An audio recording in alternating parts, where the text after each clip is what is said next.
Ladies and gentlemen, boys and girls, non-binaries of all ages, welcome to the show. If you're here to learn how to make characters the right way, I've got bad news for you. We are going to break all the rules and we're making cats. This is how to make a literal cat in your favorite RPG. I'm Joel Holland. And I'm Austin Irwin. Welcome, Austin. It's so great having the two of us, and only the two of us, recording these episodes, right? Oh yeah, it's great. We just get some one-on-one time every couple weeks, Yeah. just, hanging out, you know, just just nice and relaxing. I'm so glad you feel that way, because I was hoping that you would not mind if I brought in a third guy. Ooh, that's going to be a tough sell. Is he cool? Oh yeah, I think he's pretty cool. All right. I'll let it slide. All right, good, because he's already on the call with us. Oh. I was so tempted to jump in early, and when you said is he cool, I almost went no, but no, I yes, kind of. I think it depends on what your cup of tea is. I would say yes. I would say yeah. You got to have confidence, It doesn't matter if you're actually cool. If you think you're cool, other people will think you're cool. That's true. That's what every high school movie has ever taught me, because every bully thinks they're the shit. And so, of course, other people believe that because they'll just buy into whatever you tell them. Exactly. I have not found that to be true in my experience. I'm just very bad at mimicking what other people are doing. That might be why you're so pressed on making a cat, right? Like you understand the cat mentality. I The guess. cat, I've never yeah. actually had a pet cat. Oh, okay. Well, never mind then. I was really thinking that maybe that's where this was, sort of based from, but okay. I You have a learn pet something every cat. day. Joel is only slightly not qualified for this. I just thought it was a really funny show concept. And you're not wrong. It's great. I love this show. I agree. It's a great I'm idea. I'm a little biased, but Sure, yeah. Anyway, so our guest, I don't know if we've said a name yet, is Colin Parker, who is the host of the Myth Takes Monster of the Week podcast. Yep. Colin, if you want to tell us about yourself, your RPG experience. Sure, yeah. So, like you said, I am from the podcast Myth Takes, which was a show that was basically designed to be. I'm trying to think of like the right way of saying this. Basically, this was a show where we had just started our podcast network, and we wanted to get as many people who were on the network who were interested in doing TTRPG stuff, like getting them in on the ground floor and just doing a show together, like as many of us as possible. And so I feel like on paper, what a great idea, right? Like to have a rotating cast of characters. Oh yeah. You get to view as many playbooks as possible. It was in concept amazing. I feel like it would work perfectly in a world where this was our full-time job. But when it's not, and you have, 10 people's very different schedules and different time zones to put into consideration, it's actually logistically a nightmare. Um, but it's so worth it to me. Myth Takes is a show that has a cast of 9 main characters, and then me as they're not called dungeon masters, they're the keeper in Myth Takes. But that's my role. I play the keeper for season 1. In season 2, we're going to a different game, which I've already forgotten the name of because I'm actually just acting as a producer for that season because it was being done while I was in grad school to sort of give me a little bit of a break from some extra stuff and extra responsibilities. But currently, like you said, we're doing Monster of the Week, and that first season is coming to an end pretty soon. Like we're in the middle of recording the last, if my math is correct, I think it's going to be about 8 to 10 episodes left. Which I feel like to some people sounds like it's a lot, but to wrap up this many characters and, a bunch of different threads, it's actually not that much at all.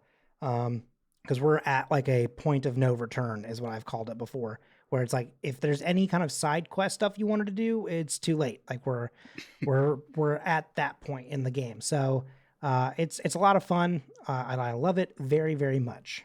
Yeah, I guess if you hadn't guessed, we are in fact doing Monster of the Week this week on the show. Monster of the Week is a TTRPG published by Evil Hat Productions, written by one Michael Sands. That's the game. It's if you've ever watched a TV show that's had like a different monster that people fight every week or something like that, then this is kind of like the spiritual successor to every single one of those shows combined into one. I think is Yeah, the best way to put it. 100%. Yeah, Yeah. it is a literal like TV trope basically that they then just took the name of the trope and made it the name of the game. And that's why like when you look through the playbooks, like almost every single one of them includes an example of like that type of character from a real world example that you could watch, you know, like Buffy, or Fringe, X Files, things of that nature. Like they really do a pretty good job of like dictating. Like if you're trying to figure out, well, what type of character is this, even though I'm reading it, but maybe I don't fully understand it, right? You can easily be like, go watch this show, look for this character. That's exactly like this is what they are like, or these are their abilities, whatever you want to say. Mm-hmm. So of course that we've got the typical character creation stuff, and to play as a cat, as we typically do, we might have to break one or two rules. But we have our own rules that we have to follow through this process. So let's Austin, let's get ready. Let's read those off for Colin's benefit, because our audience totally already knows all this. Oh yeah, right? absolutely. I'm sorry if this is your first episode, guys. You can listen to. Yeah, it's fine. This podcast you can really start anywhere. Oh yeah, in fact, it's recommended that you start on your favorite RPG when we do it. Oh, absolutely. For sure. Makes sense. Would you like to start us off with the rules, or do you want me to go? Oh ahead? yeah, sure. All right. I'll do the first one. Why not? We accept no cop-outs. We're making a cat. It's the exact animal that comes to mind when I say the word. Not some anthropomorphic race. No, like person turned into a cat or something like that. We can't do a lion, a tiger, or some other cop-out.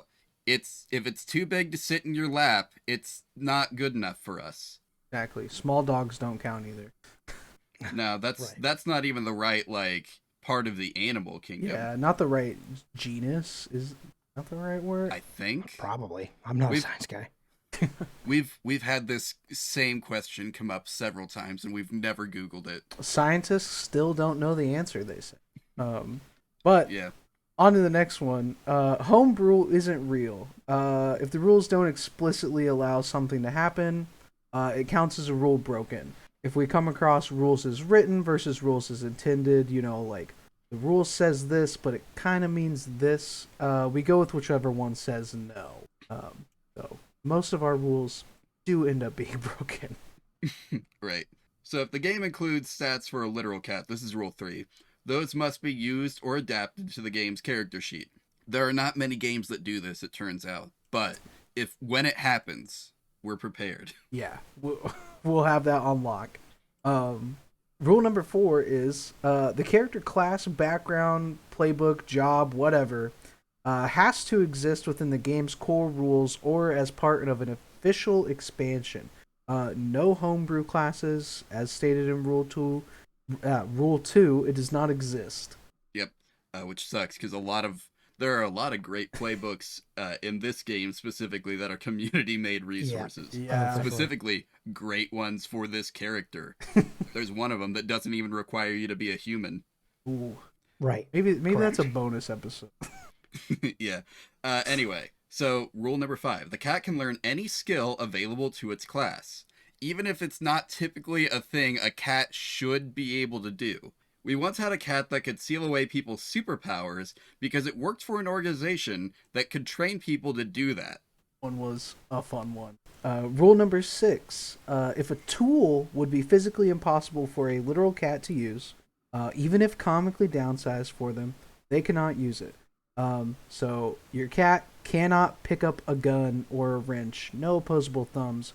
But I believe it was our Star Wars episode that we had a cat that did have like an attached toolkit to it or an attached gun. That was No, the cat gun was last episode. Was it last episode? Okay, yeah. So We did have a cat with a gun, but that's because the gun was specifically made for the cat. It wasn't just an actual gun, you know. Right. You know, it occurs to me that this is the second back-to-back evil hat game that we've done. Oh yeah. Yeah, so the last game we did was a Fate hack called Kaiju Incorporated. You wouldn't know this because the episode's not coming out until mid-October, but Sure. but Fate games allow you to do basically whatever you want. Yeah. Oh, and for so sure. there was a thing that just let us make a cat gun for our character. Like, if we wanted to make a cat gun, we could have a cat gun. And we said, you know what? It's time. We've been joking about it for 7 episodes. I'm really surprised that Nickelodeon was like okay with going that edgy for the reboot of Cat Gun being a very interesting choice. But you know, I respect it. Yeah. Cat Dog was good, but Cat Gun just has way better action. Right. Oh, yeah. Anyway. Has half rights, I guess, in the U.S. I don't know. You have the right to own a cat gun. And finally, did we already say we have to keep track of every rule that we break, or?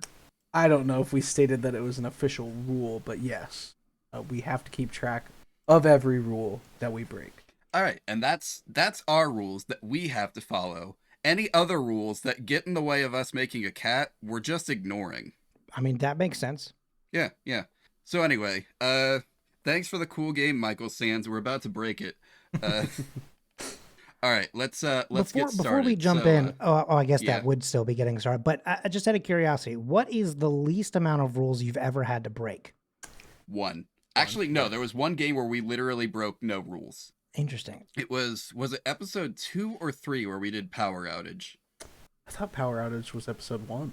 Or no, yeah, It was that would have been 2 no, on it was the first one we did. So yeah, episode 2. The pilot was me and one other guy. But yeah, so episode 2 was we broke no rules because we were allowed to not play as a human, so we didn't have to worry about that rule. Right.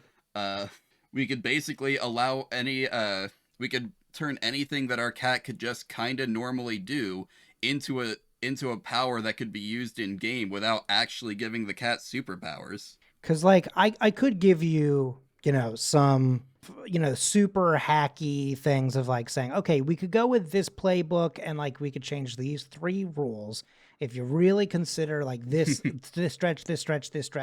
But like and like there is a third party book that would have been like really solid for this book, because I think that would have even less of a chance of there being a stretch.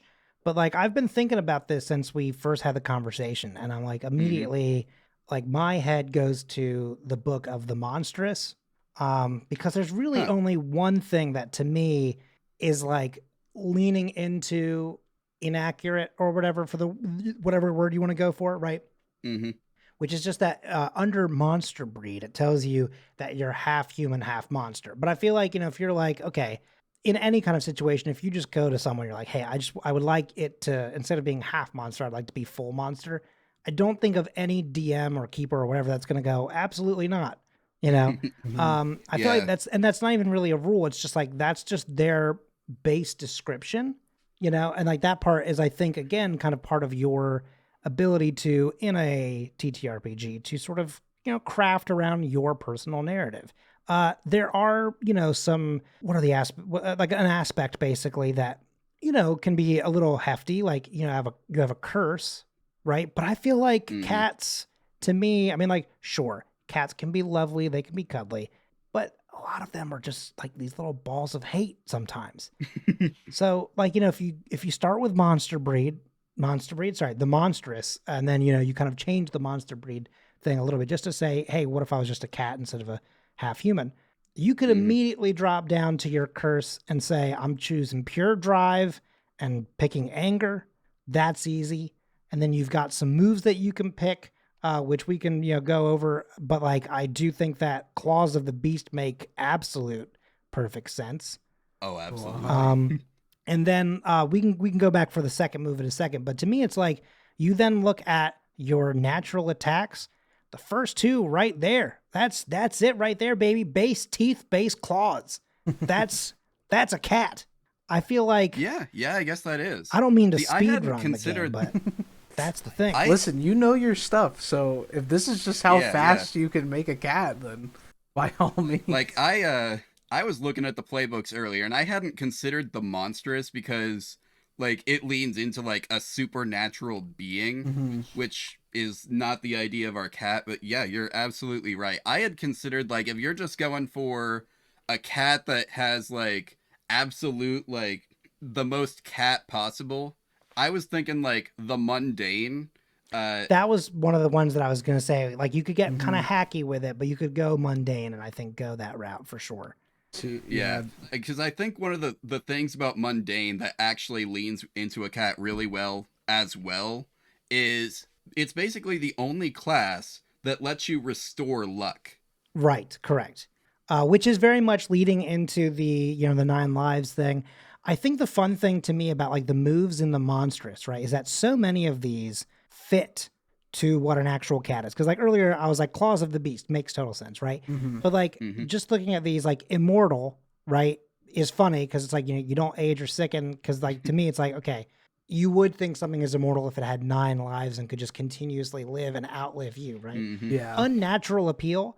Cats have a hold on people like you would not believe. I mean, cat videos are pretty much the reason YouTube, I think, actually succeeded. And I think without cat videos, I believe YouTube it. would have crashed and burned. Oh, absolutely. And so, like, you have that move. Unholy Strength. Okay, I get it. Like, that's probably kind of like meh. Although, if you've ever, like, I don't know. been My trying to cat wrestle can... something from a cat, sometimes, yeah, Yeah. they'll cling on. Incorporeal, I think, is very funny only because of it makes me think of Schrodinger's cat. Yeah. Yeah. Okay, I never get this word right. Preternatural? Yes, Preternatural? I believe it's preternatural speed. You go much faster than normal people. Man, That's if just a cat true. gets out the door, oh boy, it's game over. Mental dominion, I feel like, is a lot like the unnatural appeal kind of thing. This is very funny to me. When you gaze into a normal human's eyes and exert your will over them, roll plus charm. Regular people will follow your order, whatever it is. And I feel Oh my like that's kind of gosh. like leading into the unnatural appeal. It's the Puss in Boots glare. Exactly. It's like, a cat being like, I would like food. And you're like, no. But then they just keep staring you in the eye. And you're like, oh, God. I mean, some of these moves don't make sense. Like flight. Okay. Yeah. A cat can fly for a few seconds, but then that's about it. Unquenchable. There we go. Vitality. When you've taken harm, you can heal yourself, kind of leaning in a little bit to the, 9 lives thing. Kind of works. Dark Negotiator, you can use the move Manipulate Someone on monsters as well. If they can reason and talk, maybe, I don't know. Maybe if you have another pet, I don't know. I think As here's the thing. If you're playing if your goal is to play as a straight cat, if you did Dark Negotiator, then a cat could speak to monsters on a level that a human trying to use this move, or a humanoid with higher intelligence, probably could not. that's Perhaps, true. yeah. I think that's the fun thing about, when you get into a situation where you're creating something that's not exactly what's in the book, because then you start to look at like, well, how do I interpret this a little bit? Like, could I get a little bit of extra, what's the word for it? Like, not vitality, but a little extra, like an advantage, basically, by saying I'm closer to their base, than like a human would be. Could I get like a little extra? And you're like, That's okay, yeah, fine, why not? That's that rules is written versus rules is intended. You're like, can we get away with this? Oh yeah, for sure. I mean, if we're breaking this one rule, then it feeds into like. But that's the into thing, is this like, other is thing. it really breaking a rule if you're just changing a little bit of the wording that's not even a rule? It's just like how they describe the creature, right? We have to consider it a broken rule. Yeah. But yeah, I get what you mean. But we are no strangers to broken rules. Also, I want to point out the Dark Negotiator being able to manipulate other monsters. As somebody who has owned cats and dogs at the same time in the same house, they can absolutely use the Dark Negotiator skill. Yeah. Because one of our older cats, he was just, oh my gosh, when he was young, he was so mean, and he would literally just like every time he walked into the room, our dog would jump off the couch because he knew that the cat would immediately want to jump up there. And they did not like being on the couch at the same time. Yeah. Okay, I totally understand the rule break there. And yeah, I agree with these, Dark Negotiator, the Claws of the Beast, Mental Dominion, Unnatural Appeal. I mean, you can only pick 2, but like, I think that between those 4 or 5 maybe that I just said, I don't remember how many I just said. I feel like you could pick any 2 from those and be totally fine. Mm-hmm. The base teeth and base claws as your natural attacks, right? Makes total sense. The best part about this is that it's not breaking a rule to not choose gear because the gear is optional. So you don't have to choose a 38 revolver, 9mm, Magnum, shotgun. It's optional at least for the Monstrous. I think if you're like a professional, I think you have to take because then you don't have other base moves. Your attack just is your gear basically. Gotcha. Yeah.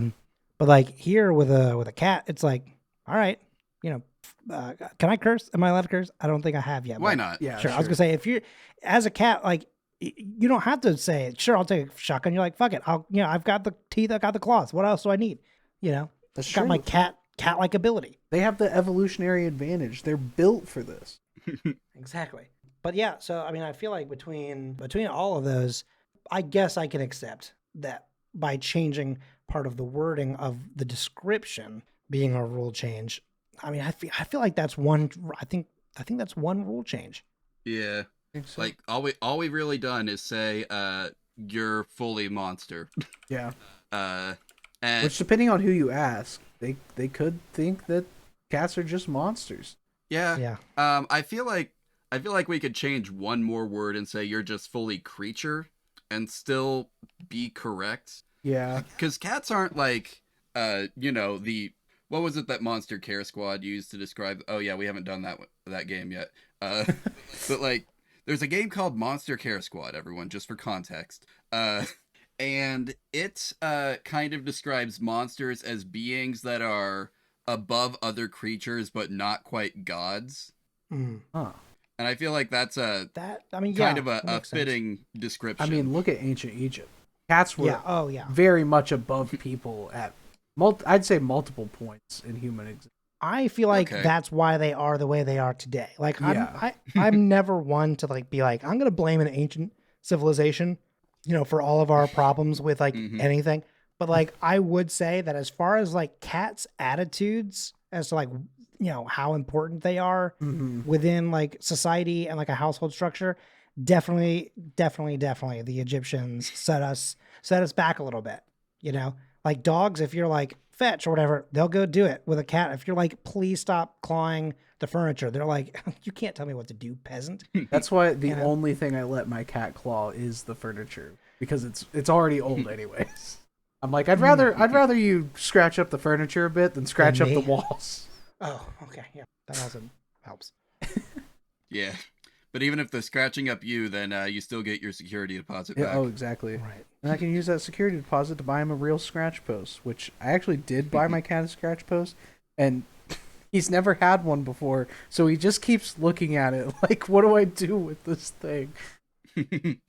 So I will say, I don't know if I click on something on the sheet here. Oh, we see Yes. that. Okay, too. cool. Yeah. So you did see that I for look I wrote just a cat. Yes. Cool. We can expand upon that later. We usually pick like a breed, but we usually do that towards the end. Yeah, that's like That's the step flavor. 5. Give the cat a backstory. Yeah. The lore, if you will. Right. Yeah, unless the rules tell us to do it at the beginning. Yeah, I think, was it the Dark Eye that told us to do that, or was it oh shoot. The Dark Eye told us to have a rudimentary idea before we got started with character creation. That's right. But So anyway, I'm looking so let's through see. things here. I see someone has chosen a starting stats for us. Let's see. 2 charm, 0 cool, -1 sharp, -1 tough, +3 weird. Yeah, I don't know, that's pretty fitting. yeah, I was gonna say, like, I feel like it's pretty good. I mean, like, cats can be pretty tough, so the -1 I feel like is a little unfortunate, but like just based on also like the move sets that we were talking about and stuff like that, like being, needing to manipulate and then also still having a little bit of like that, like, I'm gonna scratch you up. Like, I feel like all this stuff sort of matches how they are. And if we have 2 charm, then we don't really need unnatural appeal, and we can choose Claws of the Beast and Dark Negotiator. 100%. Yeah. Mhm. Nice. Yeah, exactly. Yep. Okay, so and we don't need to worry about improvements. I wait, is that's the whole mechanical side of the cat, isn't it? Yep. That's the whole mechanical side. Yep. Cool. This might be our shortest, like even shorter than the Kaiju Incorporated. Yeah. I mean, like the thing about this game is that, like, you know, it's another reason why, you know, in Myth Takes there's a little bit of some a few homebrew rules in there Mhm. for us to mess around with, simply because the game is not exactly designed to last for a long like campaign necessarily, or rather a like a long term game.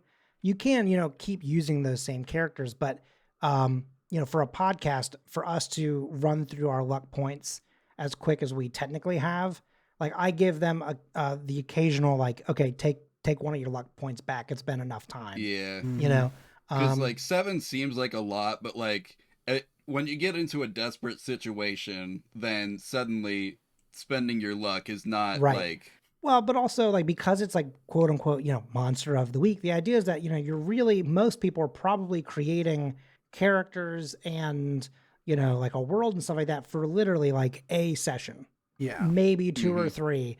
But like that's one of the other reasons why, you know, like they can grow in experience and stuff like that, and they have these improvements, but there's not honestly like a lot of growth that your character can really have. Like they can only Mhm. go up to a certain point, because eventually you get to a point where like really the only logical choice for the character is to retire. And I do appreciate that most of the characters have a different version of that. Like you can have like a literal retire type situation, or for certain creatures you can choose to, you know, free yourself from your curse. It no longer affects you, but like, you know, you're kind of like Mhm.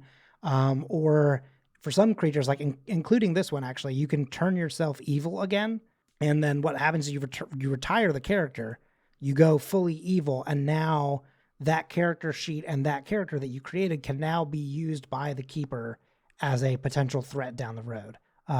Which I think is very fun, but I don't think I've ever seen anyone do that, because I think a lot of the times it's very difficult to say goodbye to a character in any kind of sense. And like Absolutely. that's another reason why, like, you Right. know, for Myth Takes, like, you know, knowing that we're about to hit that end, like there's quite a few characters and people that like I feel like, you know, we know that when we do like live shows and stuff like that, we're definitely going to be diving back into that first world, because there's a lot of interactions and people that we're kind of like already not exactly ready to say goodbye to, even though we've had them for like 70 episodes, you know? Yeah. Yeah.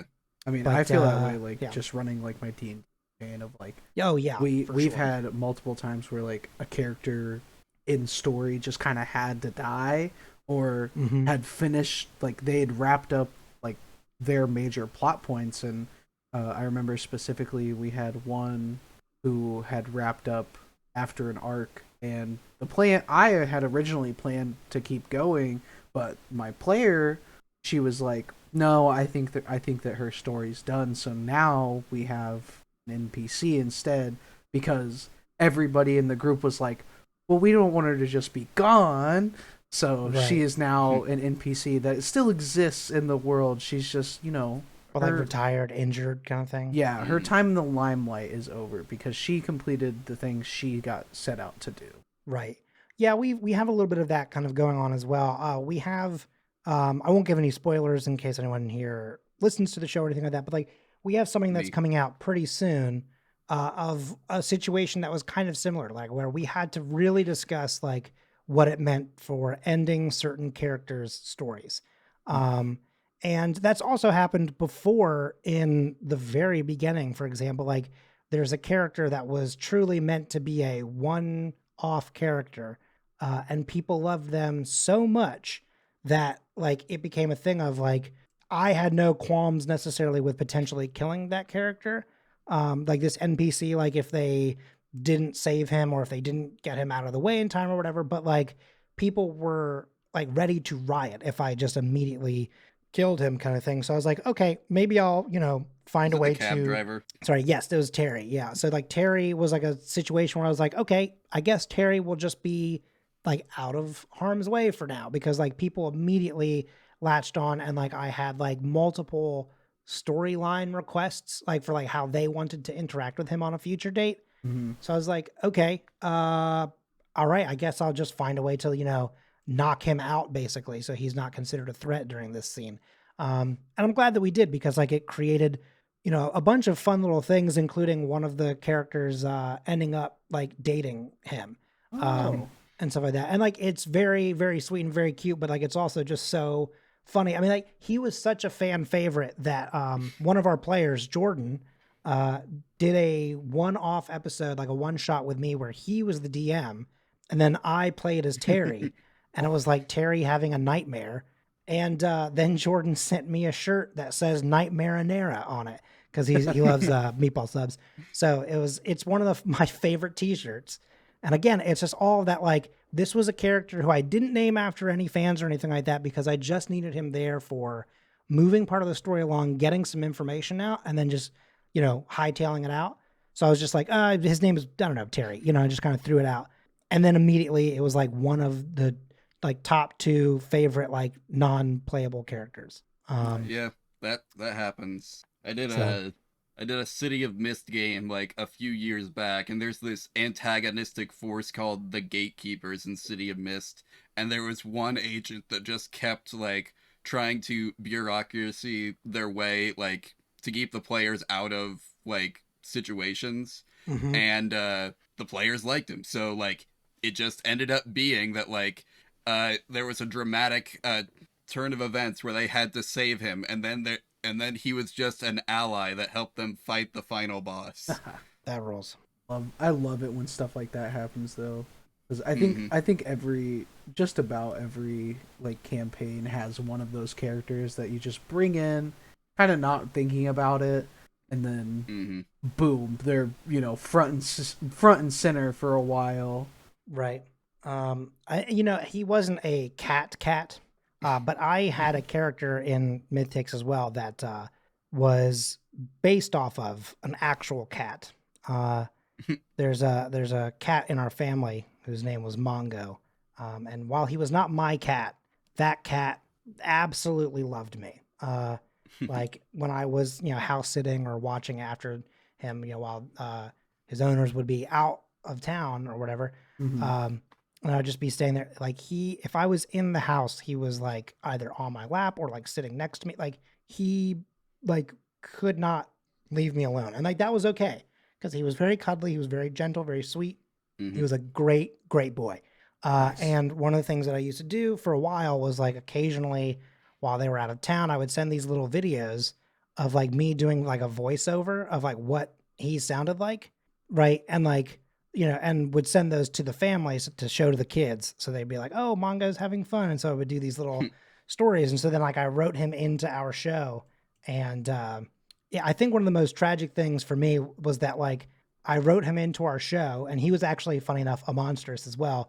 But like I never really made a player sheet for him. I just kind of looked at Mm-hmm. the thing to say, how can I, make sure that it makes sense to have a half human, half cat type thing, like a humanoid cat in my world. And I was like, oh, Monstrous, that's fine. Yeah. That, if anyone ever asks, that's just what he is. But I never even looked at the sheets until like, for this. But yeah, when he died IRL, I chose not to bring him back onto the show, just because I was like, I miss that boy. But also like it felt like weird to do it without him being around, because like the very first time I Yeah. ever recorded that character, I actually did it at that house and like had him like nearby, and I was like, listen, this is you're in the show now, as if he actually understood me. But yeah, so Mongo is based off of a real life cat. So it's not my first time putting a cat into Monster of the Week, and it won't be the last. I think is a good call to make. Fantastic. More. I think more RPGs could use cats just in And general. that's why you're doing the Lord's work here. Exactly. Mhm. We're putting this out into the world so that you can put a cat in your game. You don't even have to play them. They can just be there. They just be there. Be- Exactly. They can be your funky NPC that gets a bit too much limelight. Exactly. So I have a question for y'all. Okay. Is Mongo a good name for this character? Ooh, good question. I mean, I certainly would not say no. But I mean, like, I'm also like open to letting, like letting the world, and by world, I mean the three of us, like choose a name. You know what I mean? Yeah. I am okay with Mongo or whatever we decide. If we want Mongo to live on in another audio form, then that is Well, absolutely okay by me. I guess if we want to explore other options, we can put a pin in it and Yeah, come yeah, back yeah. to it Yeah, later we'll after we've circle back. decided the rest of this cat's lore. Well, let me ask you this. So, like, maybe part of what could help dictate this is I don't know what type of cat this was. I do apologize. But I could tell you, like, what kind of cat he was, essentially. Like, I could describe him.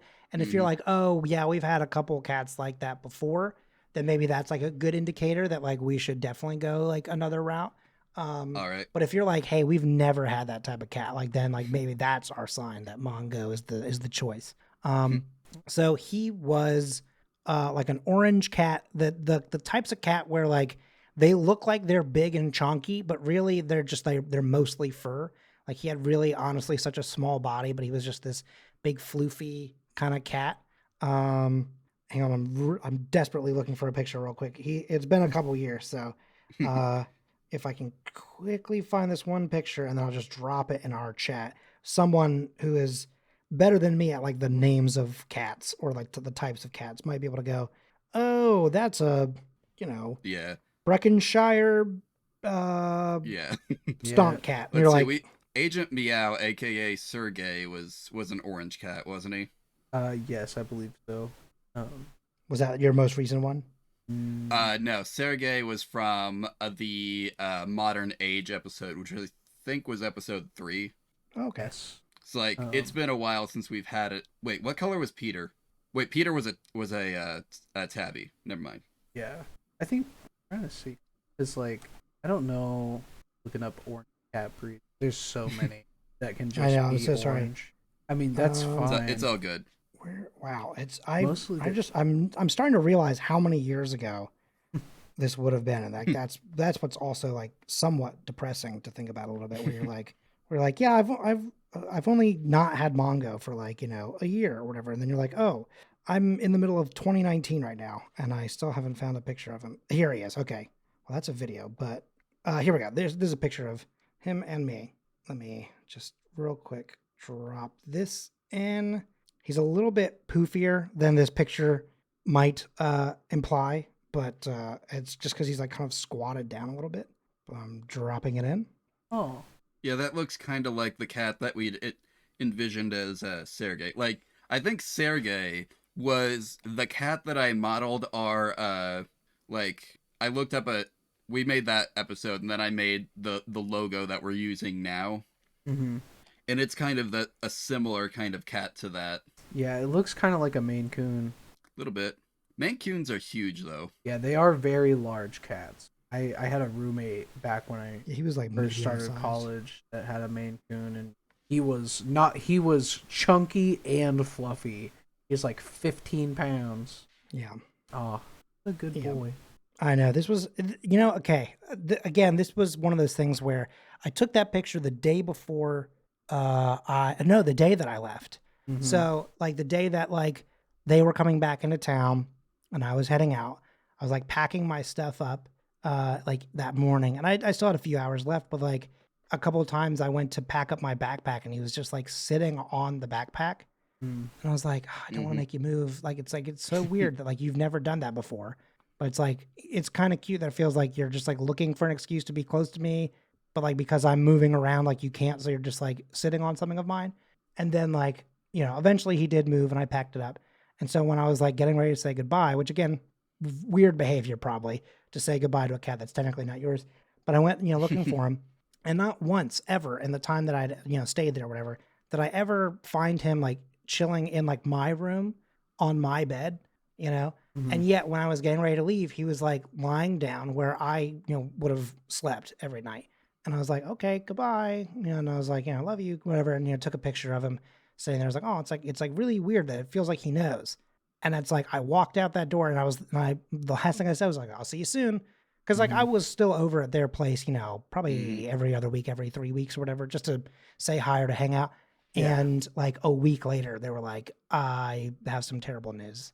And I was like, no. Oh. That's And- the thing about animals, especially when you're close to them, is Yeah. that they just know. Right.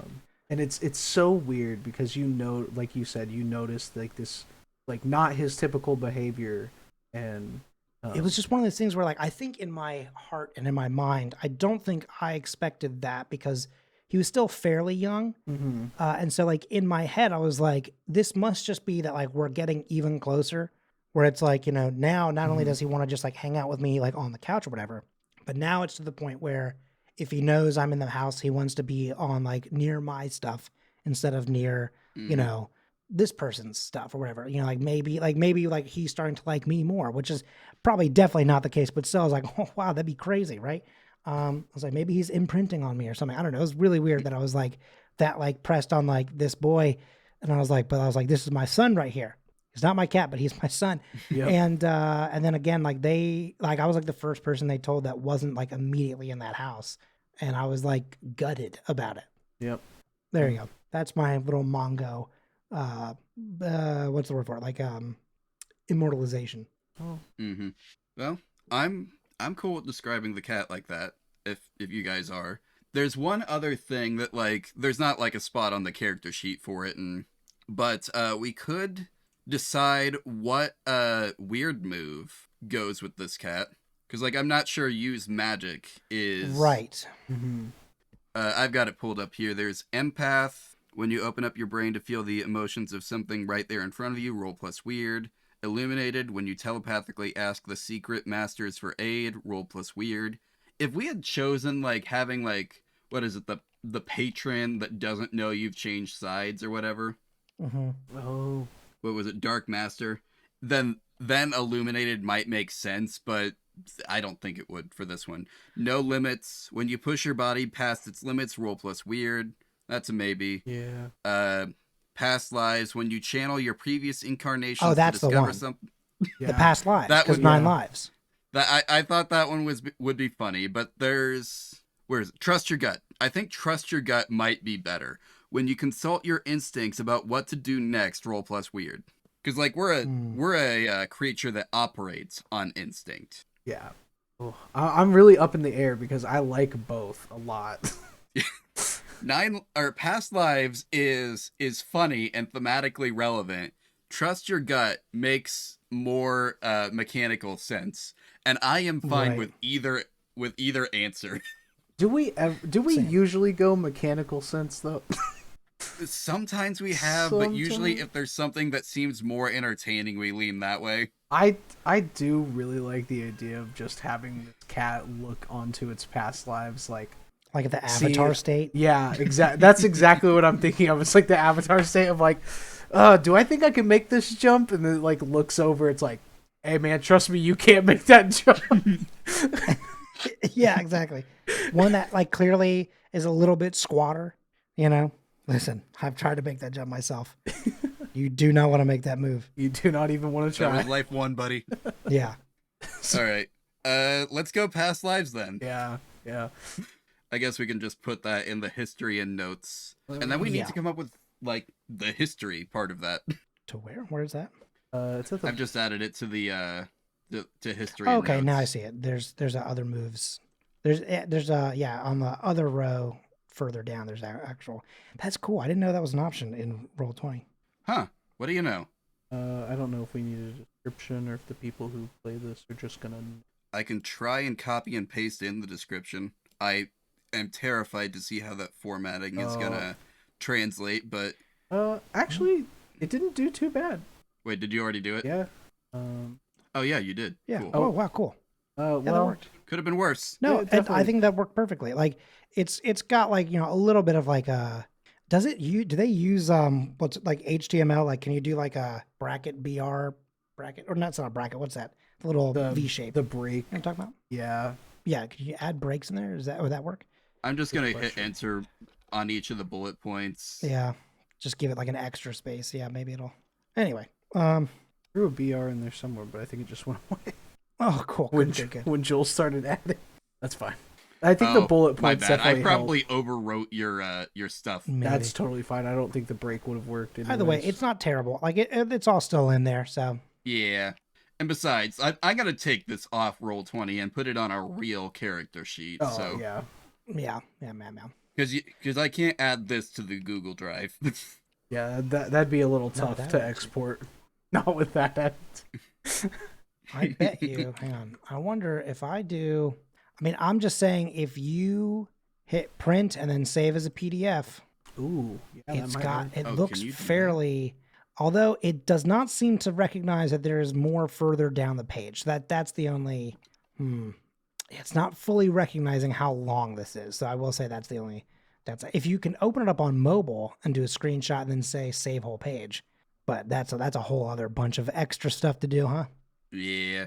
I think the best thing to do is Just just copying for and me pasting, to yeah, for sure. bite the bullet, open Affinity Publisher, and make this into a printer friendly version. Gotcha. Monstro or Mongo. Yeah, again, that's one of those things where it's like his name was just Mongo, but like when I was doing those little videos, and I would send them videos of like the two cats in the house doing stuff. He was this like I don't do a great French accent, but like I feel like I do like a decent enough like French guy who smokes too much type voice, you know. So I would always like the way I would get into the character would be like to pretend to take like a big inhale on a cigarette, so you would hear like a. Hey, it is me, Monsieur Mongo. Like, and you're like, you have like that little bit of like, oh, hey, you Americans, no? How you say stupid? No, you know, like, and I would just like, Oh, that's you know, spot like all on. that other stuff. It's not an incredible accent, but like, in fact, it's probably incredibly offensive maybe to some people. But like, Question. yeah. Since you've imagined this cat as French, would you be okay if part of our like physical description of this cat included what looked like a handlebar mustache pattern on its face? Oh, absolutely. Yeah, go for it. Gotta. It's like either that or like the way his little whiskers end up twisting up kind of thing. Yeah, they're like curled. In fact, you know, if you look at that picture of him on my backpack, it's like it kind of like I know he's in the shadows, but the white on his mouth yeah, is almost a little bit like if there's just a little tint there. it's got the curve. For Yeah. sure. Mm-hmm. Because it's like where the whiskers are it turns orange again, but then just on the outskirts of that, it turns white again. So it's almost like it does kind of go down past his mouth and then curl back up, which is interesting. But oh, what a good cat. He was such a good boy. It's very interesting because I'm not like a major cat lover. Like if you were like cat or dog, right, for a pet, I would 100% pick a dog every time.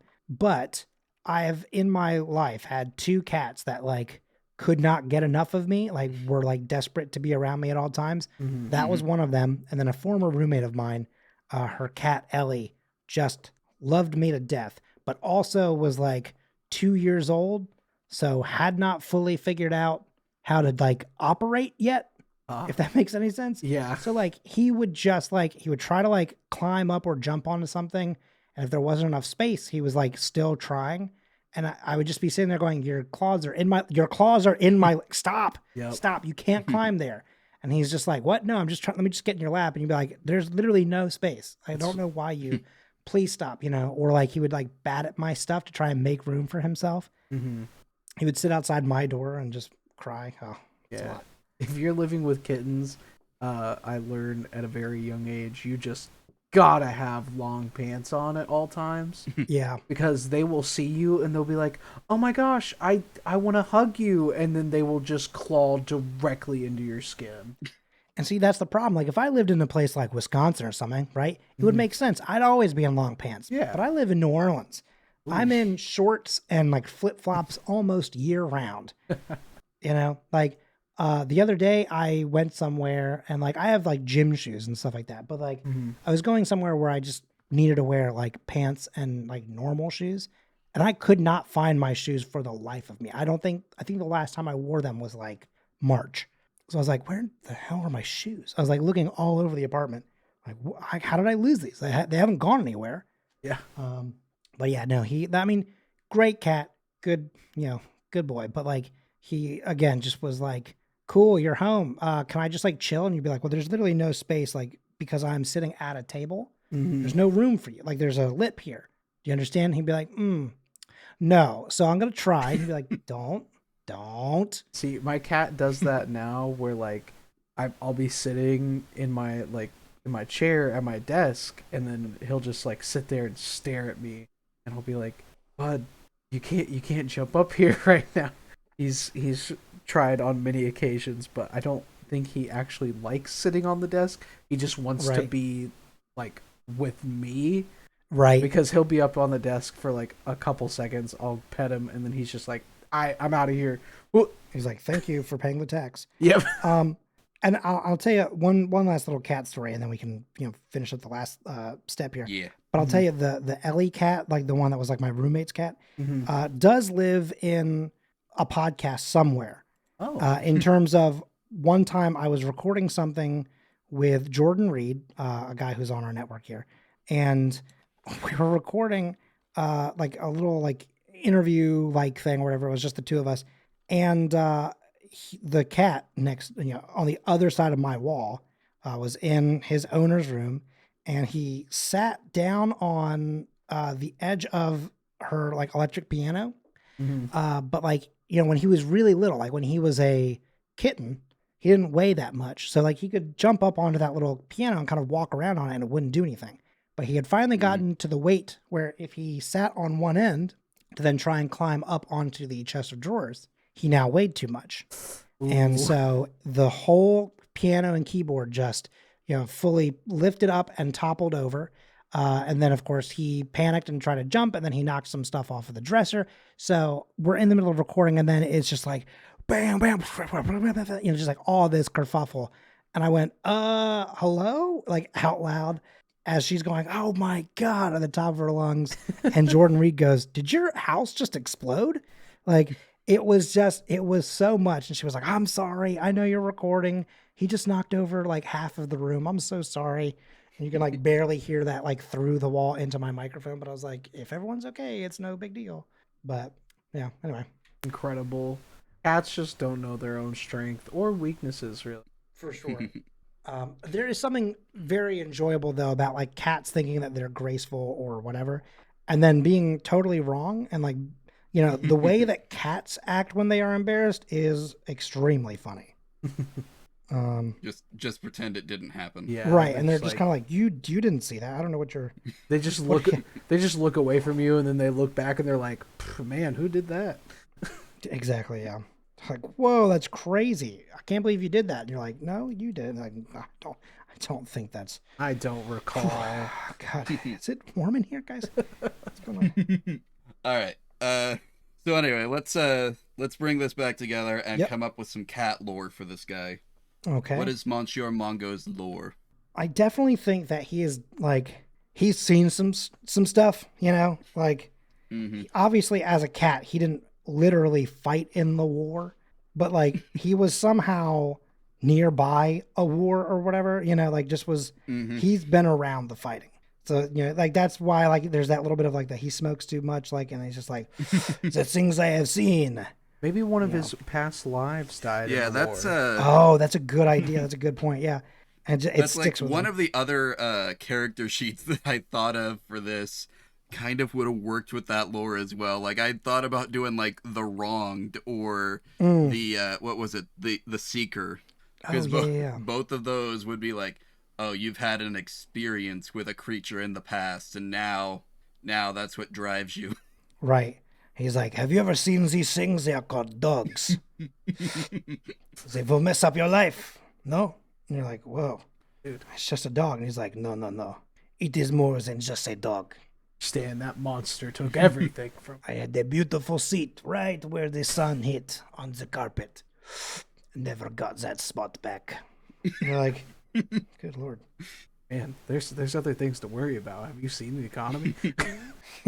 He's like, you never go back, from the day where you were just living your life, never having had someone sniff your butt. And you're like, whoa. And he's like, it's what they do. Monsters, no? Like, if that happened to me, I don't think I'd be comfortable again either. Yeah, exactly. Yeah. I mean, I guess, it's all contextual. But like, I think we should come up with like, and it could just be that like a dog mildly inconvenienced this cat once, and now it's a monster hunter. Oh, for sure. But why is it? I kind of like this idea. I like this idea of kind of like, what you're saying about like the wronged and stuff like that, right? Where what it kind of boils down to is also, again, like the way that cats are sometimes oblivious to like the things happening in the house around them. They kind of live in their own world, own time. I love the idea of like the owner being an actual monster hunter, right? Like fighting vampires and werewolves and that sort of thing. Meanwhile, the cat has their own cat version of those same types of adventure, where it's like, the hunter is out there, like, like the scene in Guardians of the Galaxy 2, where like they're all fighting that giant creature in the beginning, and like baby Groot is just like dancing around Yep. and like fights those little space rats. Like, I feel like it's exactly that, where it's like he's fighting these, world ending things. And the cat's like, oh, I saw a mouse once. It was horrible. I had to fight it tooth and nail. It took forever, but eventually I caught it. And he thinks that he's this, grizzled master, but really it's his owner that's like the real, hard ass or whatever. I think it would be funny if like the introductory adventure for this cat is like he is chasing some small critter, not realizing that it is actually a like dangerous fae or something. And Right. the human owner is on the trail of the exact same fae. He finds a puppy and he's like, okay, it's game time. And it's really like a chupacabra pup, a chupapabra, chupacabra. I don't know. I'll work on it. But like he fights that while, his owner is fighting this huge, 8-foot monster with these giant claws. Meanwhile, he's fighting like the equivalent of just like a puppy. And he's like, oh, it is incredible. No, look at what I've toppled. And there's just a literal monster, behind him. Like, behind his owner, and he's like, yeah, sure. Yeah, you did Although good, bud. he's going, look at what I toppled, right? Like, that's what he hears. But then, you go to the human, and all he hears is, meow. It's like, yeah, it's a good point, Mongo. Okay, so I'm starting to write some stuff. The cat has always fancied itself a monster hunter, even though it doesn't really comprehend the Like true oh, you've monsters. already got some stuff. Yeah. Oh, I was just writing down. Yeah, I was Like about here and there. to read something off, and then it updated with your thing, which is much more descriptive. All right. Owner is a monster hunter while Mongo fights his own smaller battles. That's good. That's good. That's really good. I don't know that we necessarily need to do much more than that. And with that in mind, I think that's a character. We've done it. We've made yet another cat. Yeah. Certainly have. It's a literal cat in everyone's favorite RPG, Monster of the Week. Definitely mine. I love this game. It's a pretty good game. I will have to continue my trend of listening to Monster of the Week podcasts without actually playing. And It's fun. speaking of listening to Monster of the Week podcasts, Yeah. You should listen to Amnesty. No, I'm kidding. I mean, you should, but that's actually kind of what got us into this, was that like we had just started the network, Amnesty was rolling out, and like 4 or 5 of us were chatting like individually, going like, oh, I really love this, I really love that. And eventually I was just like, I'm going to put us all in a chat. And let's just real quick, let's talk it out. Like, do we want to try and also play this game? Because we're all having so much fun, like learning how it works and stuff like that. And everyone was like, yeah, for sure. And that is how Myth Takes essentially was born. And Myth Takes is, again, like I said, it's it's an actual play podcast. It's on the Scavengers Network with episodes rolling out when we're on our normal schedule every other Thursday. Again, we are coming back very soon. Grad school and stuff like that really messed with part of our availability. Sorry, grad school for me. Sorry, not everybody was in grad school at the same time. It was just the guy who happens to do the editing is the one that really got messed up a little bit. But it is a rotating cast of people. So we have many different characters, but I think the fun thing about that is that for the most part, you can pretty much drop into any arc with, next to no previous knowledge needed. Because at the beginning of every arc, we reintroduce characters. We, go over, some of maybe the bigger points of those characters that have happened so far. Yeah. But there's also no shame in starting from the beginning. Even in our world building, we do a little bit of of storytelling. Like at the beginning and the end, we do some painting of the scenery a little bit. so that way we can start the story, but also, contextualize how they're all meeting and seeing each other and stuff like that. And, like I said, we're going to be finishing up this arc, very soon. And then we've got like 2 arcs to finish it out, the sort of like penultimate and then like the finale. And then season 2 will be a different game. But I don't think I'll be gone from Monster of the Week for too long. I don't know if season 3 will be Monster of the Week necessarily, but like I think you're going to see Monster of the Week on Myth Takes quite a bit. So once again, that's Myth Takes. You can find us on Twitter at Myth Takes Cast or pod.link/Myth Takes with the M&T being capitalized. That's a little smart link for you. It'll let you listen to the show on whatever app of your choice. And if I may, I'd also like to plug just the network that it's a part of, which is the Scavengers Network. Absolutely. Sure. And that's at Scavengers Network, scavengersnetwork.com. You can also listen to like episodes of our shows through the website as well, which I think is also a fun thing. So, you can listen to it from the website and then click on things or whatever. And then the other show that I run on that network is a show called Timeline Scavengers, which is a MCU podcast assembling the timeline from the MCU in historical order. So like chronologically, what scene comes next type situation. So, you start with the Dawn of Time from Thor, A Dark World, and then you go to a little bit of Black Panther, and then you got over to part of Agents of S.H.I.E.L.D., et cetera, et cetera. We are like literally just about to finish up with Captain America, with the exception of the final scene, obviously, because that's 2012. Yep. And so then next will be Agent Carter. And then, a bunch of random scenes from other shows and stuff like that, like Daredevil and things like that, where you see things in the 60s, 70s, and 80s. So that's Timeline Scavengers, and that releases Monday, Wednesday, Friday, because it is a show designed to last forever, because it was bad enough before Phase 4 started. Oh, yeah. And when Kevin Feige was like, hey, we put out 23 projects over the course of 10 years, and I was like, yeah. He was like, over the course of the next 2.5 years, we're putting out the exact same amount of projects. And I was like, I'm going to die. So that was, fun for me, but I wouldn't have it any other way. Is this one of those shows where like you've got backup hosts lined up in case something happens? Well, I mean, quite literally, we've, the show Till Death Do Us Blurt by the McElroy brothers. Yeah. We do have like at least 2 people each that we have sort of like elected as in the event of like an emergency, or if one of us does actually die, here is who I would like to nominate as the person to replace me. And that is how it's going to operate. And I would hope that we'll be able to finish it out together at like the age of like 90 or whatever. But like at the same time, if the show doesn't end with us, like if it goes on to like one of our kids and like one of my neighbors or whatever, I would be totally fine with that as well. I think it'd be fun to see that sort of live on for a very long time. Yeah. And sorry, final thing is just, if you want to find me, you can find me at Colin M. Parker, just in case you're like, hey, does this guy do TikTok videos about, Star Wars, the Clone Wars, and, old Marvel movies that are not part of the MCU? The answer is yes. Ooh. So you have Colin M. Parker on every platform. You got videos about Daredevil and Elektra?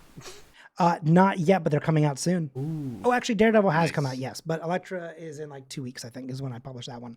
Nice. Or 2 weeks from when we recorded this. So it might be out by the time this episode airs. Oh, absolutely. Oh, it will absolutely be out. Okay, cool. It'll probably be out 2 weeks. Fun fact, we are currently, I think, 6 weeks behind when this episode will come out. Yep. Sure.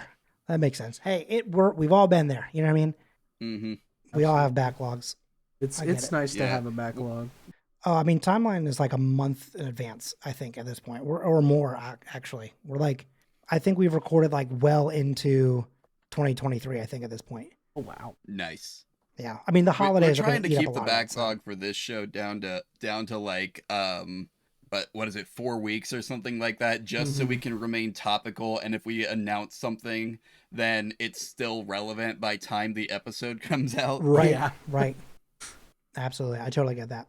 Yeah, anyway, so thank you, Colin, for joining us. And guys, if Colin didn't bring you here, you should go check out the Scavengers Network. They have good shows. Absolutely. Thank you. I appreciate that.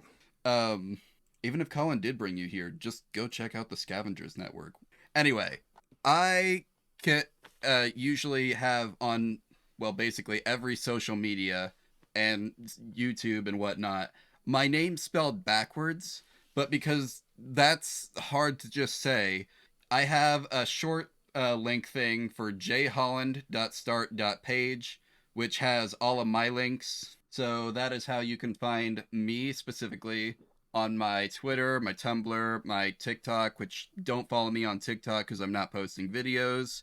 You know what? You can find the rest there. Literal Cat Pod also has a .start page. Right now, that's the only kind of website I have for it, and it's literalcatpod.start.page. And that will take you to all kinds of places you can go to listen to this episode or other episodes in case you are listening to this in your friend's car. And Austin, you got anything to plug? Sure. So I'm still doing still making TikTok videos. I post on Twitter a lot, and I'm now that I have my setup back up and running. I'm planning on doing some more streams. At the time of recording, Slime Rancher 2 just came out a couple weeks ago, so I will have probably already beaten it by the time you're hearing this. But you can find me everywhere at Avalon Alchemist, capital A, capital A. Nice. All right, so I've got a list of things that I got to get through here. Most of our stuff, you can just, like, if you look up Literal Cat Pod on whatever social media or whatnot, you'll find us. Except Facebook. We don't have a Facebook. Yeah. I don't intend to start one either. It's kind of Might join co-host if it looks like it's going to actually take off. But for now, it's just literalcatpod@gmail.com, Literal Cat Pod on Twitter and Tumblr. It's Literal Cat Podcast, 2 words, on YouTube. If you just Google that and then filter by channels, hopefully you'll find it. Because I don't want to read out the username code that it generated for us. But if you find us on YouTube, the easiest way to find the YouTube is probably go to the literalcat.start.page. But if you find us on YouTube, then I typically turn the episodes when they release into premieres, which means that you can have a watch party with live chat while you listen to the episode if you are listening to it on YouTube around 5:30 Eastern Time. And of course, I don't know if we've ever actually gotten around to asking people to rate and review us in an episode before, but rate and review, it helps people find the show. Also, this and every other character sheet that we've done up to this point is or will be in a Dropbox folder, and you can access that Dropbox folder by going to bit.ly/literalcatpod. I think we got everything then, right? Yeah, I think cool. so. Yeah. Yeah, we could either just end it here. Actually, yeah, let's just end it here. Why not? Okay. Austin, you got a cat pun for us? Absolutely. I still gotta find more unique ones, but I think this one's pretty good. I'm trying to think of how to word it actually. Okay. This might take a couple takes. That's fine. I can edit. We'll be sure to see you soon, but for now, we'll be whiskering away. Is that good? Is that anything? You know, yeah, maybe. Here in New Orleans, it's basically the end of hurricane season. Mm-hmm. But I'll tell you, I would always rate this podcast a category 5 out of 5. Oh my goodness! Oh, I couldn't have done it better myself. That was great. That was fantastic. Thank you so much. That's the one.